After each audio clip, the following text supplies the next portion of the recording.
Hey peeps.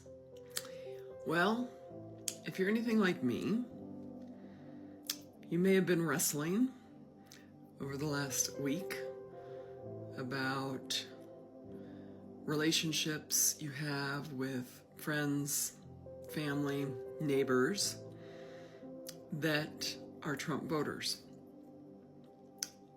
That's what I've been going through. And I've chosen up to this point not to remove people from my life or block them off. I happen to live in a very conservative county where I'm in the minority, and that can be difficult sometimes. But I also have, a lot of good friends that are like-minded, where I draw my support, including my family. And I know there's been a lot of TikToks out there. People have done different things about this whole thing about now, MAGA people saying, well, why can't we be friends? And there's, the series Fuck Around, Find Out, which, great. Really, it's helpful to sort of see some of that and to see what they're now going through and maybe some realizations coming through. I've wrestled with that idea, is it now time to cut off those people and move on? And here's where I'm at. I think we can all agree that it's not about the politics. Your vote is about you and your character. It's a reflection of your morality, your ethics, your beliefs, your sensibility, and your compassion. You vote the way you vote because you think it's the best thing to do. And this is now a time that your vote is not just to better yourself, but it's to the betterment of others and the people in this country. It's to the betterment of your fellow human beings. Whatever their beliefs, whatever type of person they are, gay, straight, black, brown, immigrant, non-immigrant, it's for the betterment of people and of humanity. And I think when you vote for a criminal who wants to take away people's rights, people's basic human rights, that's a reflection of you. And that's not about politics. That's about not treating people fairly and in a humane way. And I think, this kind of piece up here, I think a lot of people who voted for Donald Trump, they did it for reasons that were beneficial to themselves.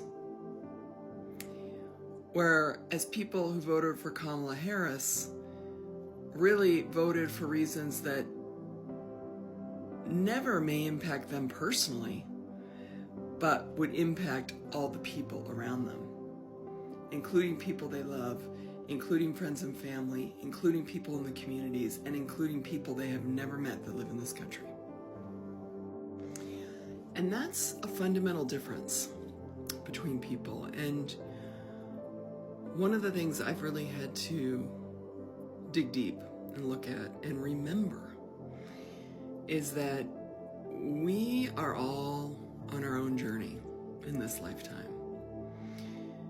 And we have different lessons to learn. We have different things that we're going to accomplish. We're in different places in terms of our own spiritual development, personal development, and who we are as people. And I really had to realize that it's not my job to help those people understand the impact of what they've done. understand the impact of their vote. It's not my job to defend the idea of democracy and basic human rights. I don't need to justify anything. That's not my job. But instead, we have to love people where they are at and not where you expect them to be. And this is definitely not an easy thing.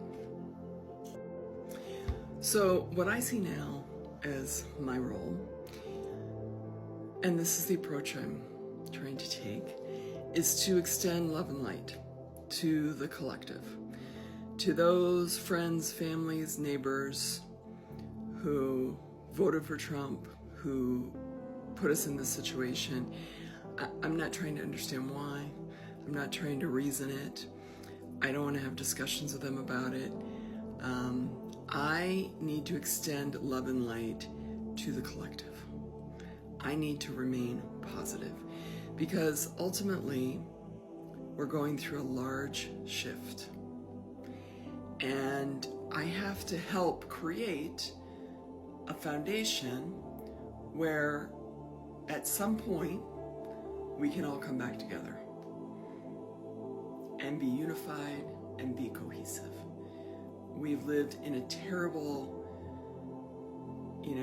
culture of division, hatred, a lot of evil, kind of mean things.